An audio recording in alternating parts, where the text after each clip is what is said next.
Nahilig siya sa karaoke nung bata pa siya hanggang sa nagtuloy-tuloy na ang kanyang karera sa pagkanta. At ngayon, sa taas ng boses niya, maririnig mula Pilipinas hanggang ibang planeta ang mga nota. O hindi ba? Ay! Si Jed Madela pala! Ano ba yan?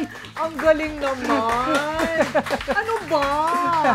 Parang mas magaling pa doon. O, di ba? Ano yan? Habang kumakanta si Regine dati, sinasabayan mo talaga? Oo, oo. As in, idol. Sobrang Ay, idol. Oo, talaga. bata ka pa lang, sabi mo, no? Pwede palang maningil si Regine. Oo. Siya ang may dahilan ng lahat. Oo, tsaka pwede siyang gamitin talaga sa mga voice, ng mga voice coaches, Yes. right? So, nagsimula sa isang pangarap ng napakatayog na pangarap, singtayog ng kanyang tinig, pero naabot niya at higit-higit pa. Ang kwento ni Jed Madela, hindi nyo aakalain. Dito lang. Handa ka na ba? Okay. Maraming kantahan ito. Dito lang sa Corina Interviews.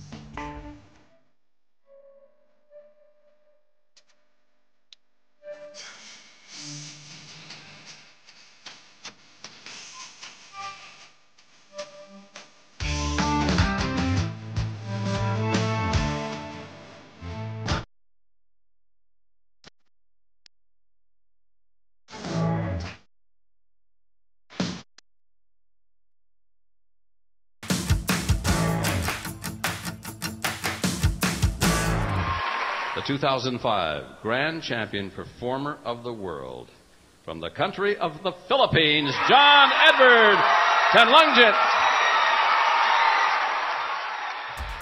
And siya lang naman ang kauna-unahang Pilipino to win the World Championship of Performing Arts Grand Champion title.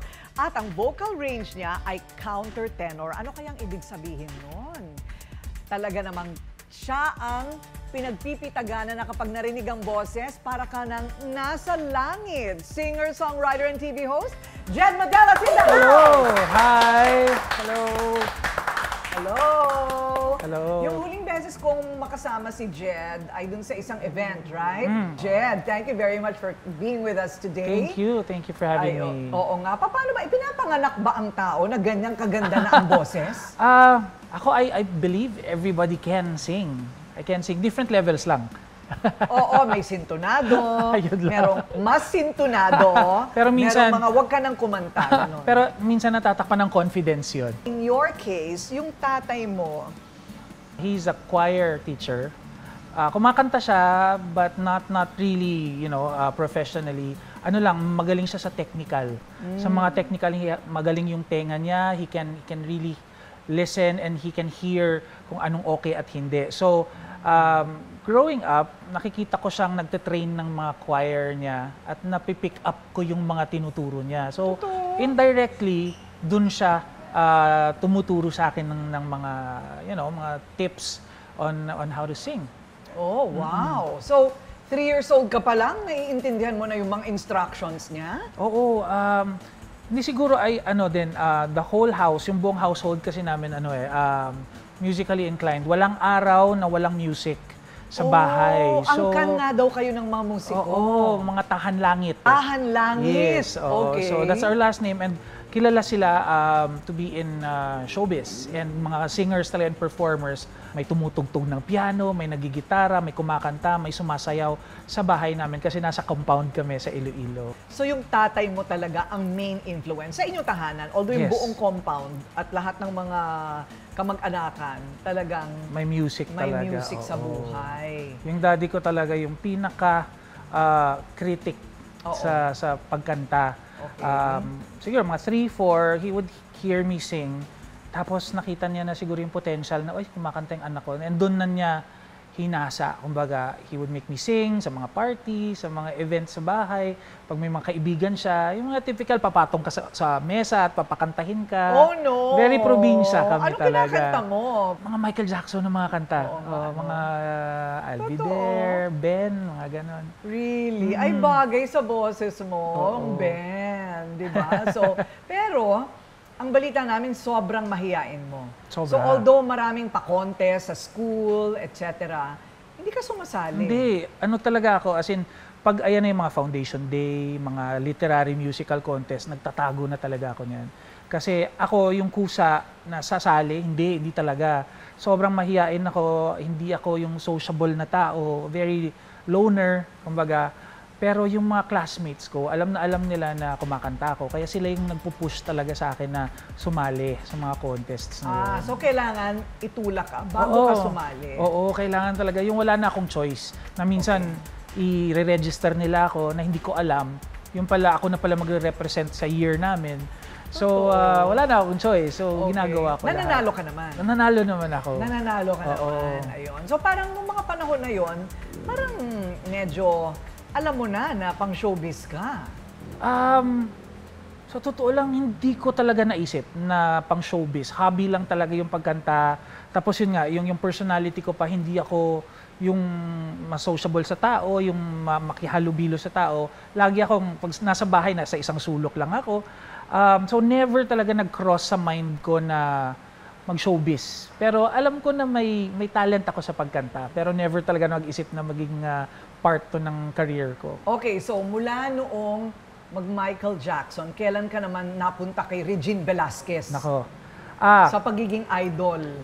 Si Ate Reg, naging idol ko yung the first time na narinig ko siya, yung kanta niyang Narito Ako. Tapos, siguro yung boses ko kasi, yung range ng boses ko when I was younger, mataas, as in sobrang taas na pambabae talaga yung pitch. So yung mga, iniidolo ko naman sina Sir Gary, Martin Rivera, Ogie Alcacid, pero hindi ko abot yung mga kanta nila. It was too low for me. Tapos, na-discover ko si Miss Reg. So sabi ko, ang ganda ng boses niya. Tapos, inaral ko yung backstory niya, na probinsyana din siya. And so, nakarelate ako sa kanya na, may something in common kami.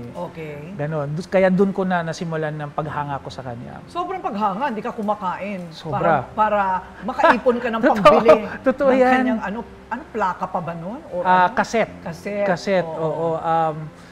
Naalala ko yun, binibigyan ako ng baon ng mami tsaka daddy ko. Yun, hindi ako nagre-recess, hindi ako kumakain, para maipon ko lang yun. Para makabili ako ng cassette.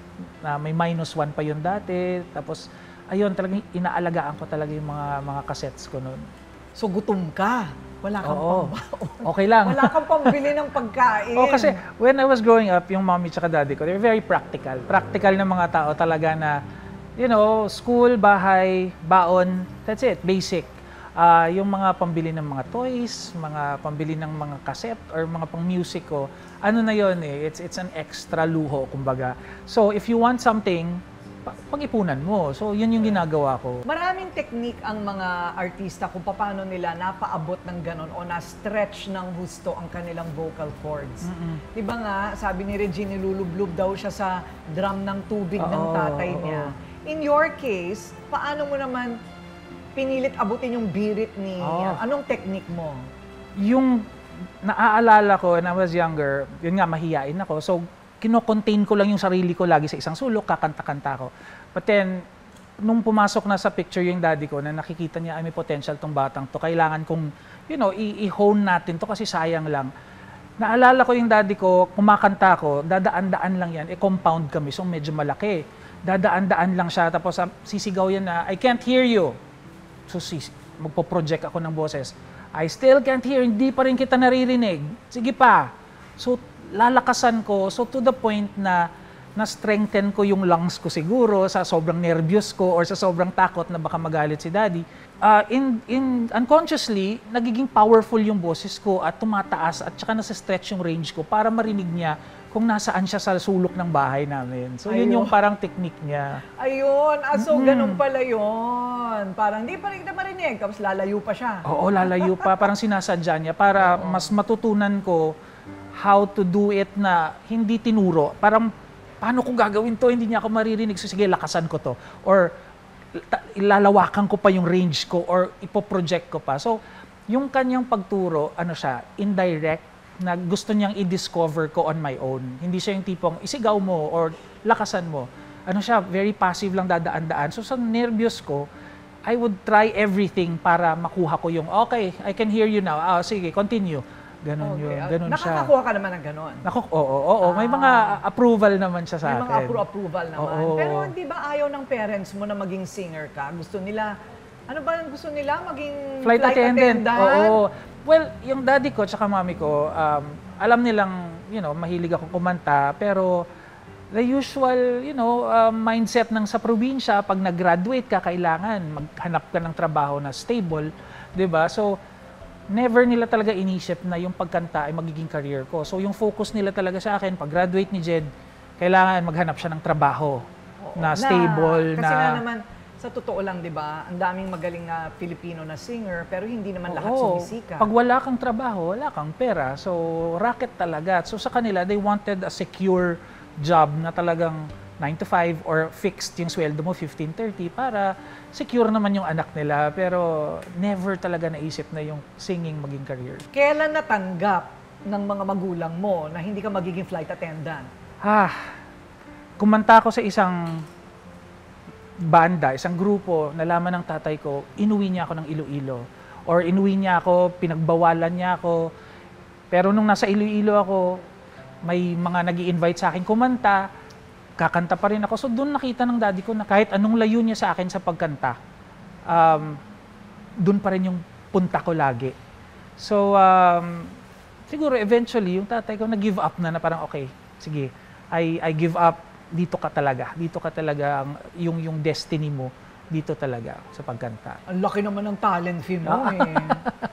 350 pesos? 350 pesos. Tatlong oras? Tatlong oras, dire-diretso na pagkanta. Wow. Pero alam mo, hindi ko naramdaman yung hirap nun kasi nag-i-enjoy ako. I was having so much fun. Yung pera parang allowance, ganun lang. Pero ang saya, yung hiyaw ng tao, yung palakpakan. I felt at home. Nung nasa stage ako, parang I felt I belonged on stage. Dito ako. Kaya okay lang, 350. Naangat naman siya ng 400. Aba. Lumaki naman. Bakit naman hindi? Okay. So, at this point, medyo surrender ng mga magulang mo. Hindi ka magiging flight attendant. Singer ka talaga. Oo. Okay. So, paano ka napunta ng Maynila? After graduation, ayun nga, pina-apply nila ako ng flight attendant. Punta ako ng Manila, pero yun nga, wala talaga nangyari. I was invited by a friend na kumakanta sa isang bar. So kumakanta siya doon, usual na kukunin ka to jam on stage. So inintroduce ako, umakyat ako sa stage, kumanta ako. And then, nalaman namin on that very evening, Ronnie Henares was in the crowd.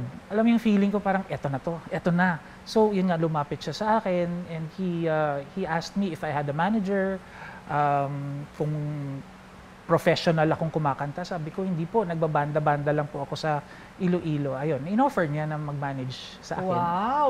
Talagang yung tibok ng puso mo siguro, di ba?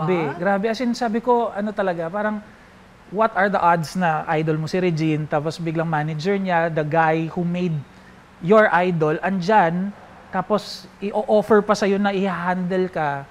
Grabing blessing talaga sa akin. At doon na nagsimula. Pero hindi madali nung una, ha? Hindi, pero ano na yun, parang step inside the door. Parang gano'n, step in the room.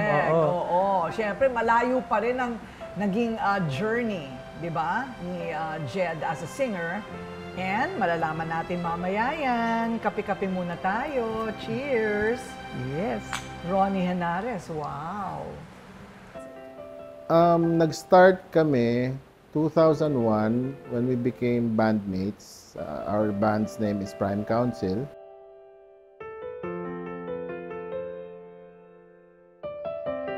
Hi Jed.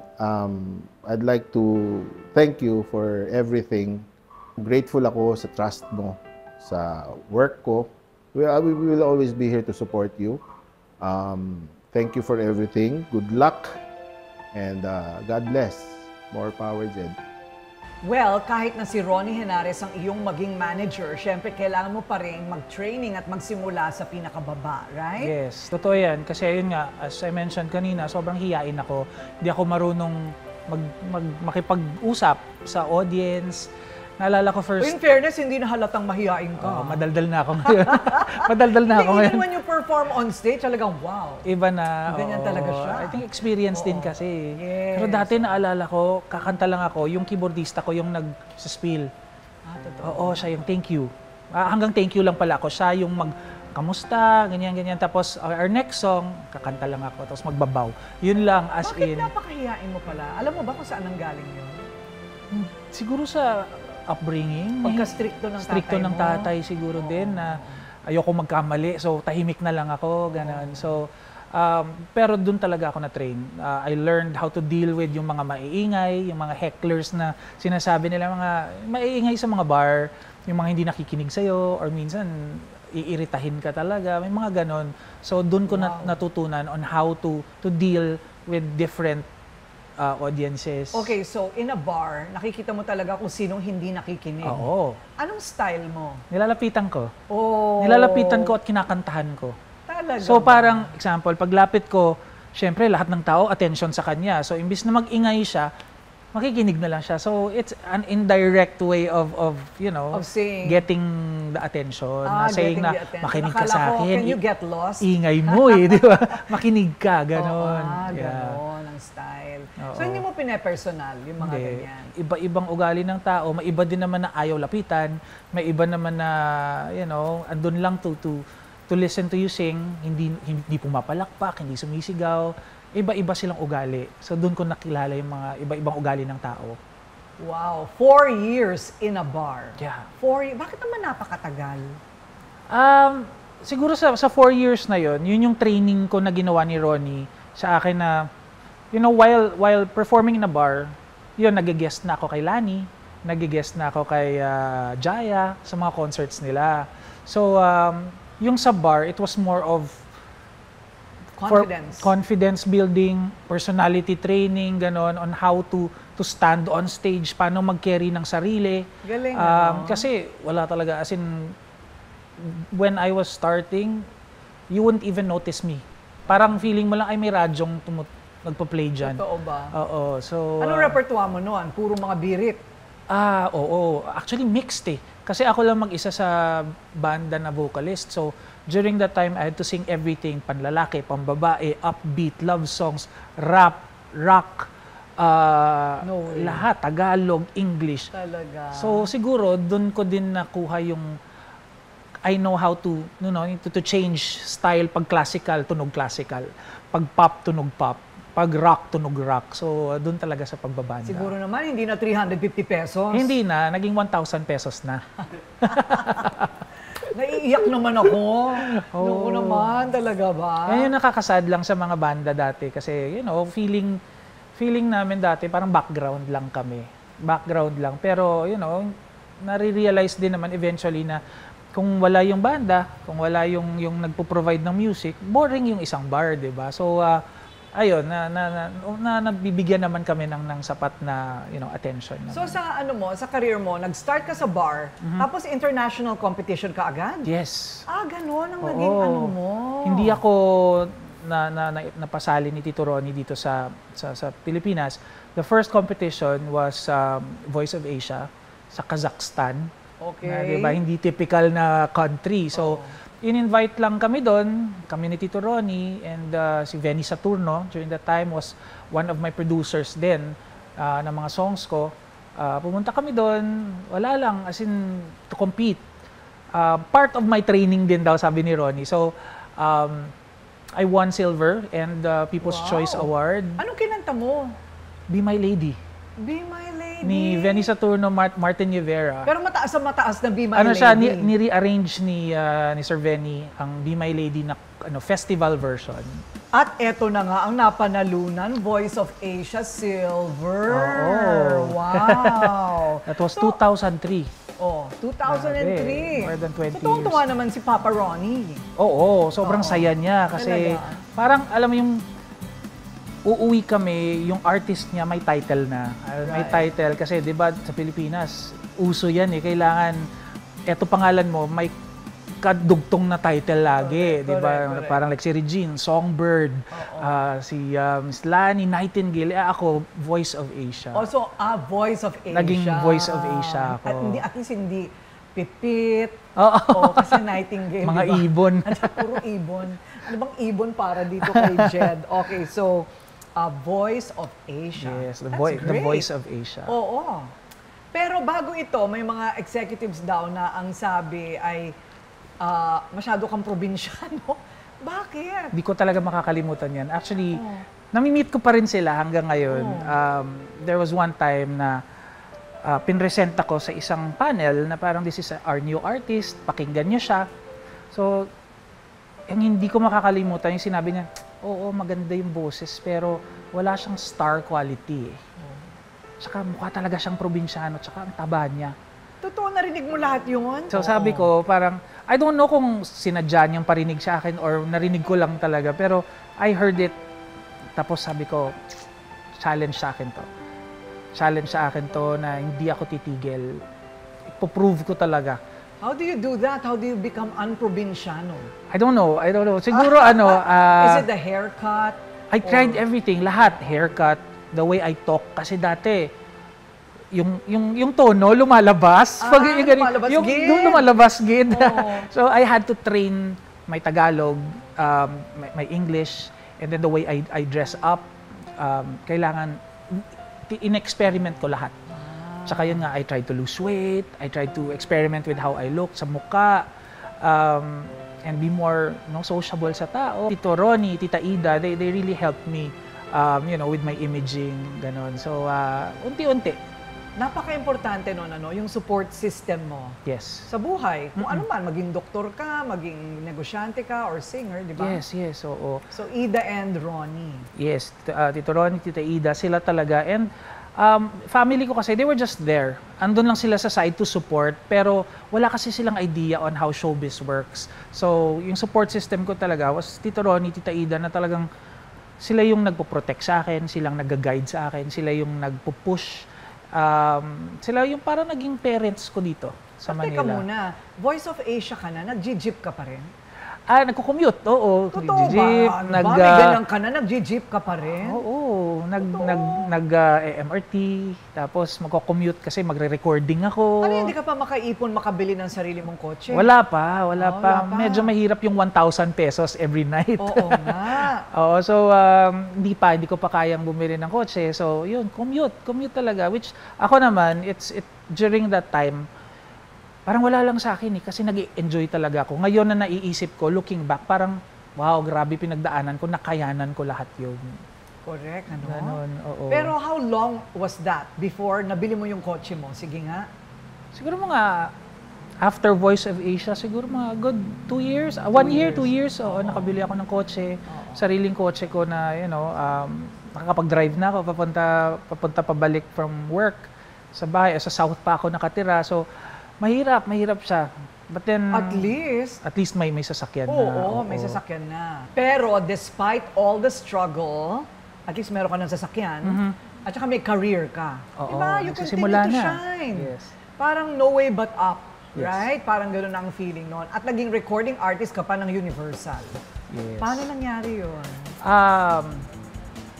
It was during na nagbabar ako, kumakanta ako sa bar. And the late Belyatan of Universal Records was there.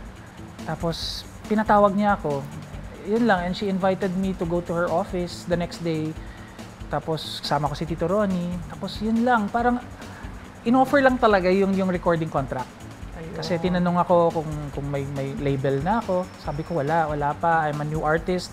I'm with Ronnie Henares. And yun nga, she just offered me a contract. And I was with them for almost 10 years. Wow! Oo. And in those 10 years, anong favorites mo? Nagsulat ka na rin. I've written a couple of songs, pero yung isang song, yung time kasi na pumasok ako sa industriya, it was the time of covers, remakes, mga revivals.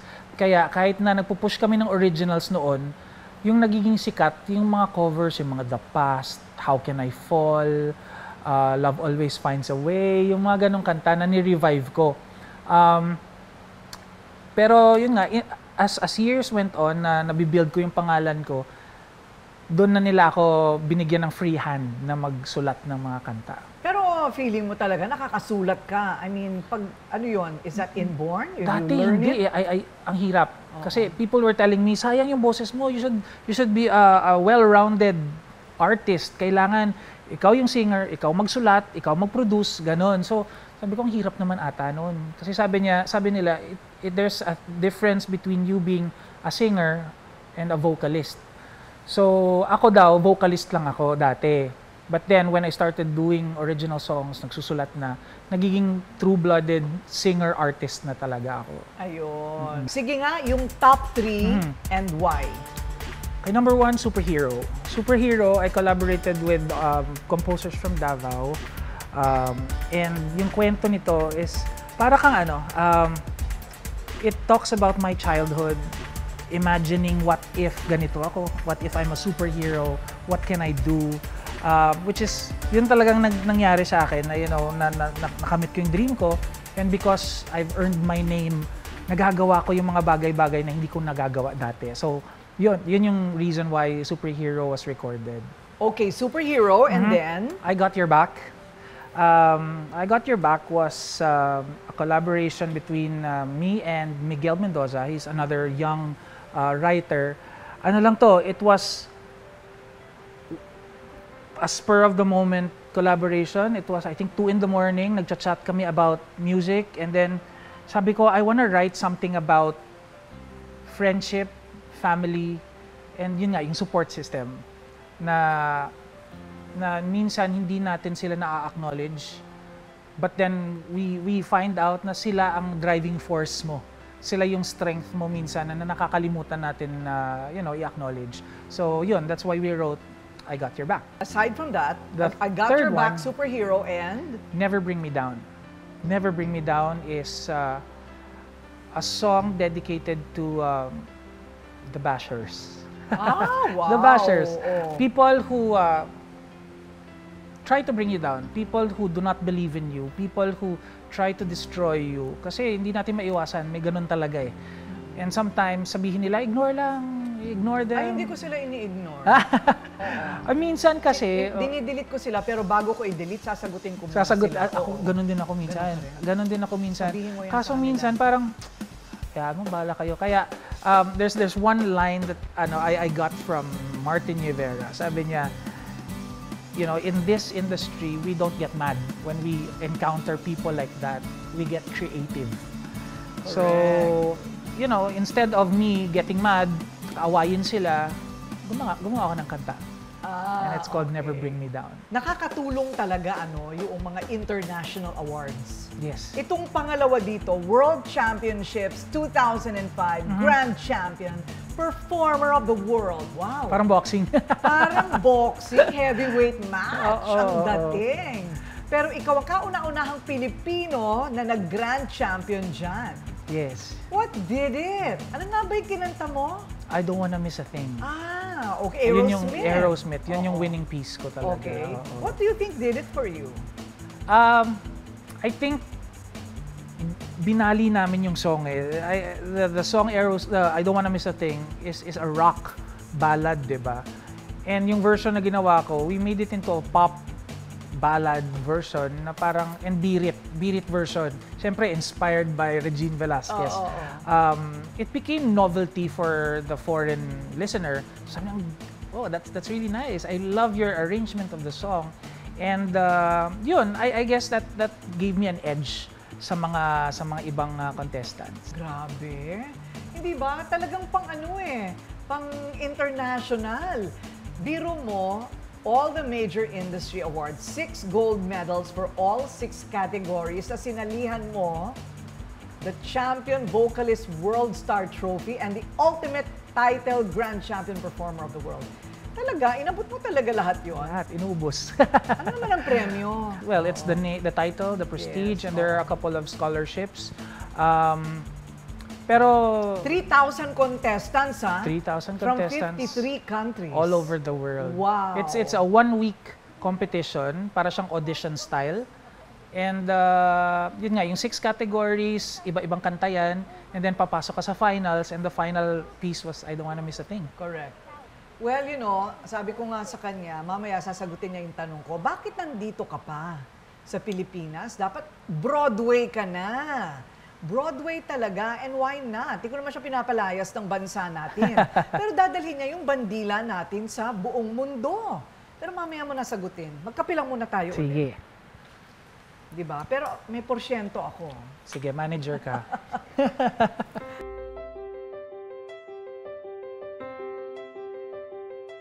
And Jed Madela is a man of many, many, many talents. I think talaga kung napakagaling mong kumanta, napakagaling mo rin sa iba pang mga artistic na larangan, right? So in this case, gumagawa ka ng toys. Di naman to toys. Parang Art toys. Art toys. Art toys, yes. Oo, na parang it's a collection. Pwede siyang maging collection. Bakit dito ka napunta? Kasi originally, ano talaga ako, toy collector. I collect toys of all kinds. Star Wars? Yes, and like mga Toy Story? Toy Story, Disney, and lahat ng mga kung ano lang. I don't have any specific toy. Pag naggugustuhan ko siya, binibili ko siya. And I love to draw. I love to sketch. I love to paint. And etong particular piece na to, this is an original character. He's a ragdoll na para siyang toy, na para siyang self-character. It all started with a sketch na self-character. Tapos ayun na, umiba na siya, naging Vuda na siya, naging Voodoo Pinoy. Yeah, ragdoll siya actually. So ito, binibenta mo rin siya? Yes, yes. Nagwa one-man show ka rin? Nag-show na ako last year. Wala lang, try lang. And nabenta naman mga pieces ko. Oh, wow. I displayed like a couple of art toys and paintings as well. Gano'ng katagal naman gumawa ng isang ganyan? Parang intricate, Ang matagal lang is yung pagmo-mold ng actual toy. Yung pagpintura, yun yung medyo madugo talaga. You have to like hand paint everything. So all of that is hand-painted? Hand-painted, yes. Ang galing naman. So napapag-aralan ba yan o wido lang? Wala lang. Pinag-ano ko lang. I just discovered it during the pandemic kasi wala akong ginagawa sa bahay. I started, drawing and sketching. Ayan, sila lumabas yan sila. Nag 3D printing ako and nag-sculpting. Galing. So sa painting naman, are you taking that seriously? Well, for me it's like ano lang expression lang. I just do whatever comes out of my mind. I don't even like plan the sketch. Abstract? It's a little abstract. Ay eto Ayan. Wow. I love it. Ang ganda. There and wala lang. I come up with different quotes na naiisip ko, tapos lalagay ko lang siya dyan. So ganito, marami ka nagagawa? Or when do you find time to do? Well, hindi ko naman siya tinatapos agad-agad. I start with the background and then I do one corner. Siguro nakakatapos ako ng... At saka hindi siya isa lang like there are different canvases na nakalagay. So, dito muna ako. Tapos pag natutuyo yan, dito na naman ako sa kabila. Room May room ako sa bahay na lahat ng paintings, art toys. It's like a workplace ko. Workplace. Parang yun ang yun ang outlet mo. Yes. Tsaka pag nandun na ako, instructed lahat ng tao sa bahay, wag akong guluhin. Correct. Nakalock, walang telepono, wala. Talaga. Nagsasawa ka rin bang kumanta? Hindi naman sa nagsasawa. Siguro, napapagod lang. Minsan. Lalo na pag may mga certain songs na yun lang at yun lang ang pinapakanta sa akin. Okay. But I never like really felt na ayoko na kumanta. Sobra akong nag-e-enjoy kasi. Oo sa nga. music. Kaya ka naman pala hindi pa napupunta sa Broadway. Ang dami mong pinagkakaabalahan. May ginagawa. You have so many distractions, di ba? Pero have you ever thought of it? Yeah, actually, when I won in 2005, kasi sa Hollywood, sa US, ako nanalo, during the competition, may mga agents na lumapit na, they wanted to, bring me to, Broadway and to producers. Pero it was in 2005, I was just starting my career dito sa Pilipinas. So, ayokong iwan kasi nagsisimula na. I was recording albums already. May mga gold record awards na ako, platinum. And ayokong iwanan lang. So, hindi ko tinanggap lahat. Kasi gusto ko dito muna, I wanna share the victory, I wanna enjoy my career dito sa Pilipinas. Dito muna. Dear, 20 years ago na yon. 20 years ago. So, Now is the time. pero nag-enjoy kasi ako eh. In Oo, 20 years na yon, it just Bilis. went so fast. Correct, Oo. correct. So I guess yeah, it's a good career path na, you know, what's next for Jed Madela.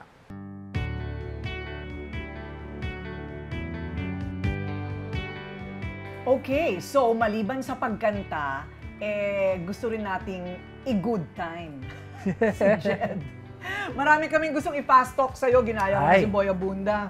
Di ba, ang dami kasing tanong eh. Pag sinabi mong Jed Madela, okay, unang-una, ano ang the best way para magpapayat? Oh, kain ng tama. Kain ng tama. Kain ng Pero tama. kakain. Kakain. Yes. Oo, ako I love to eat. Okay, so do Oo, I. diba? Okay, pero anong favorite mo? Chicken. Chicken? Inasal? Inasal. Bacolod inasal. Sobra ka namang Ilonggo. Sarap, So oo. predictable. Okay. Can you say something Ilonggo? Because my kids are here. Sa tanan nga mga Ilonggo, dira, salamat gid sa inyong suporta. Siyempre, sa nanay, tatay ko, tanan nga pamilya ko sa Iloilo, mga friends ko sa Negros, hello sa inyo tanan. Ayun, Ilonggo talaga. Okay. So, okay. Pero yung pagkain, anong iniiwasan mo pag nagpapapayat ka? Rice. Rice. Rice, Ayun. carbs. Carbs. Pero correct. minsan, ang sarap talaga eh. Lalo na Oo. pag kare-kare. Oo naman. Kailangan may rice. Iwasan mo Pinoy yun. na Pinoy, di ba? Pinoy na Pinoy talaga, oo. Ako Oo. pag nagpapapaya, taco. Ayan. Oo. Oo. Kasi Okay na rin. nakakabusog pero walang masyadong carbs. Tsaka pero lahat andun na. Oo. Yes, Yung diba? lasa, yes. Okay. Workout. What's your favorite workout? Sleep. Ay! Pareho tayo, di ba? Sleep is the best workout. Ilan ang oras ang tulog mo kada Well, as gabi? much as possible, at least 7, Oo, 6, mga 7, ganyan. oo. Ta- Pero okay ka na minsan doon? kung pwedeng lumagpas, Gagawin mo gagawin talaga. ko pag walang trabaho. Totoo. Itutodo ko. Oo. Bakit ka na sa Las Piñas nakatira? Ang layo. Ang layo eh. Pero ano, I don't know. Doon ako nakabili ng bahay before. alright. But yun nga, very far. But it's convenient kasi malapit sa airport. Oh, sa bagay. Kasi I travel a lot eh. Oh, because you travel a Yes. lot. Okay. For work or for... For work and for vacation. That's one thing na talagang nire-reward ko yung sarili ko pag madami akong work. Hahanap talaga ako ng bakasyon. Totoo? Kahit na 3 araw lang, not necessarily abroad, kahit dito lang sa Pilipinas. Oh, ano ang happy place mo? Kahit saan, basta beach. Basta beach. Yes. The best ang the Philippines. Oo. Basta beach, dito tayo. Dito El Nido talaga. tayo. Oo, El Nido, Palawan. Boracay. Oo, di ba? Saka Guimaras. And Guimaras. Ay, Yes. maganda rin dyan. Madalas ako dati dyan. Okay. O, ito naman. Nagluluto ka ba? Yes. Ano ang specialty mo? Beef stew. Beef Parang stew. Korean beef stew. Wow, kanin na naman tayo Kanin na dyan. naman. Oo. Wow, okay. Madalas ka daw mapag-isa. Bakit? Bata ka pa lang daw. Oo, growing up, siguro ako kasi yung tipong I can survive na mag-isa. I can, parang alam mo yung I can keep myself entertained na mag-isa. Kasi siguro mahilig ako magbuting-ting, mahilig ako magbasa, manood ng TV, magsulat, mag-drawing. So, nasanay na ako lang mag-isa. Talaga? So, you travel alone also? Now, hindi. I bring friends. Okay. I bring friends kasi iba talaga pag may friends na Oo yung share, may magpipicture sa'yo. Totoo. Hindi ba? Pero dati I also travel alone a lot. Ngayon parang may mga baby na ako, Pepe and Pilar, so I have to go to places with them. Yes. So, okay. Pero eto ngayon, lahat halos ang nakakausap ko, people who've made it in life, they have anxieties. Meron ka rin? Yes. Yung stress, when you feel stressed.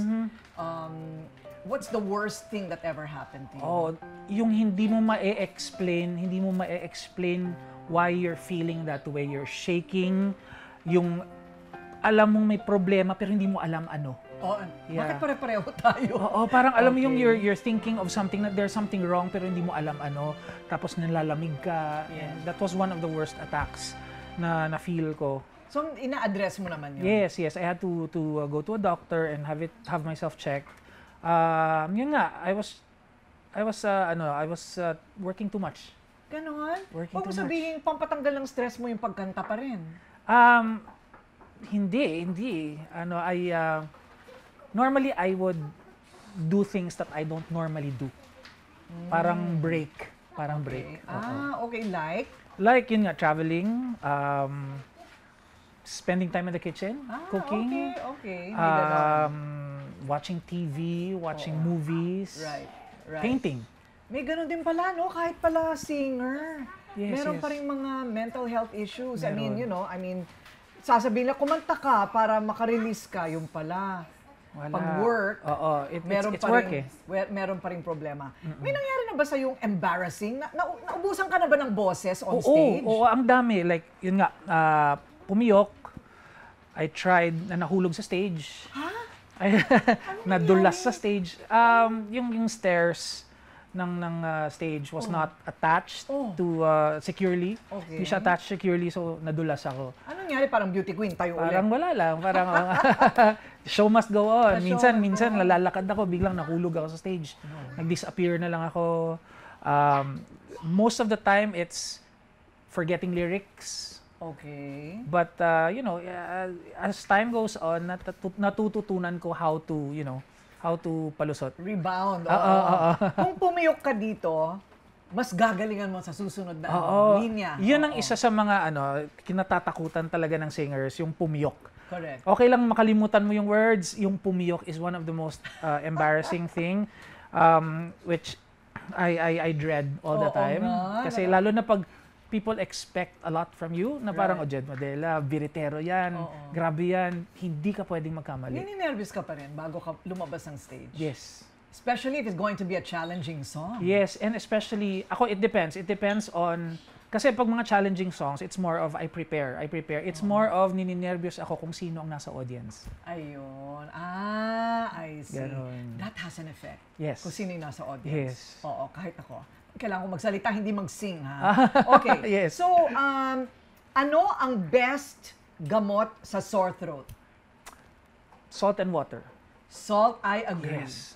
Salt and water. Yun Yung lang gargle talaga. ka, no? Oo. I don't know sa ibang singers, sa kanila, sa Labat Works, may mga gargles na mga, you buy them. Pero ako, salt and water. Ah, ganun. Yeah. Okay. In-explain kasi sa akin, ito konting technical, our voice box, our vocal cords are muscles, and it has to be hydrated all the time.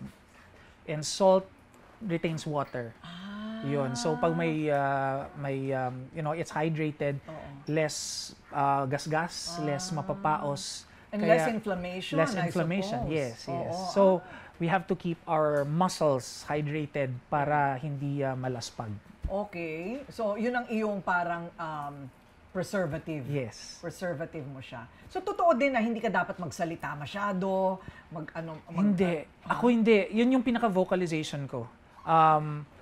Yung ibang singers, they do like vocal technique, parang vocalizations na yung mga Mia. Ako wala. I just talk. And okay na ako. Ah, ganun. Yes. Pinagpala ka talaga. Oo. Di ba? Okay. Paano mo hinahandle ang pera mo? Ano nang naipundar mo na you're very proud of? I'm very proud of yung bahay namin sa Iloilo. The house of my family in Iloilo. Ah. Yes. Ano yung na-upgrade mo? Oo. Well, it kind of had a problem before, so I saved it. Parang ganon. Okay. Kasi it was like a common house for everybody, and then, medyo napabayaan. And then I saved the house. And I also have my own place here in Manila. May mga sasakyan na. And I've helped, my brother, my sister. Lahat. Kahit paano, natutulungan ko sila. And the next step now is I want to come up with like a business outside showbiz. Correct. Yun ang plano mo. Yes, yun yung plan ko. Okay. So ngayon, sabi nga ni Jed, parang it's an exciting part of his life because ngayon, pinaplano na niya lahat. Right? Yes. Okay. Sinabi mo promise mo sa akin, susubukan mo ang Broadway. Yes, I will. Diba? Oo. Musicals. Yeah, musicals, of course. So sweet. Oh, okay. Okay, so biglang dumating itong dalawang anak ko. Pasensya na po, mga photobomber sila. But before Broadway, Tito Jed is going to have a concert in Iloilo. Yes. Where they speak Ilonggo Gidya. Oo. Di ba? Look me. Oh, sige. Oh, ayan na. So, Mama, you look to Jessica lives at Iloilo.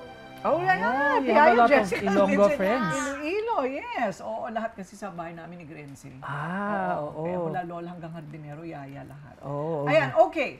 So, the concert is called Welcome to My World, September 21, 2024. Wow, malapit na Yes, yun. malapit na. Malapit na yun, okay. So, It's at the Iloilo Convention Center, Icon. Yes. And he has a new song and wow, parang the world is at your feet still, but move fast. Yes. Diba? Yeah. Kaya beg na. Oo nga.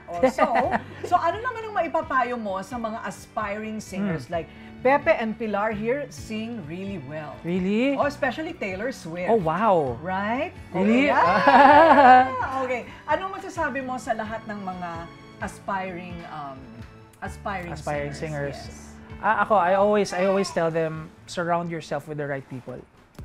Surround yourself with the right people. Kasi nowadays, talent isn't everything anymore. Kasi dati may talent ka lang, you can do anything. Madali lang mag-ano sa showbiz. But you have to surround yourself with the right people because these are the people who will either bring you up or bring you down. Correct. Well, we're all here to bring you up. Thank you very much. Even if you wish some people the worst. No, it's just a naughty song. It's a naughty It's song. a naughty song. Yeah, it's just Yan a ang latest song. single niya. Pero marami pa siyang ibang kakantahin. Abangan siya sa Iloilo. Yes, and Ayan. also I want to thank you for having me here. And because of that, may regalo ako sa'yo. Okay, pahingin ng regalo. Yes, Gusto ko may ng regalo. I love gifts. This is for you. Alam mo, kanina ko pa ito tinititigan ng masama eh. Kaya tinatanong ko kung nagbebenta siya. I For love it. you. Di ba I love orange? Cute. It's so cute. You Cute? know, he made this. I made My that. favorite colors. Yeah. Oh, Yeah. wow. Sleepy. His favorite color is blue and orange. Oh, I see. Okay. So Wow. anyway, That's this is... why his uniform is blue and orange. Okay. Oh. Blippi, I know. Blippi. Okay, so this is now mine. Thank you so much, Tito Jed. Please say thank you, Tito Jed. You're very welcome. Okay. And we're gonna put this in the house. I know where you can put it. Where? You're gonna know. Okay, you're You going know to what? tell me. I know, I'm not gonna tell you. You have to guess when you get home. Okay. It's somewhere in the dining. Somewhere in in the dining. Okay, somewhere there, okay? Jed Madela, mga kaibigan, palakpakan Thank you. natin!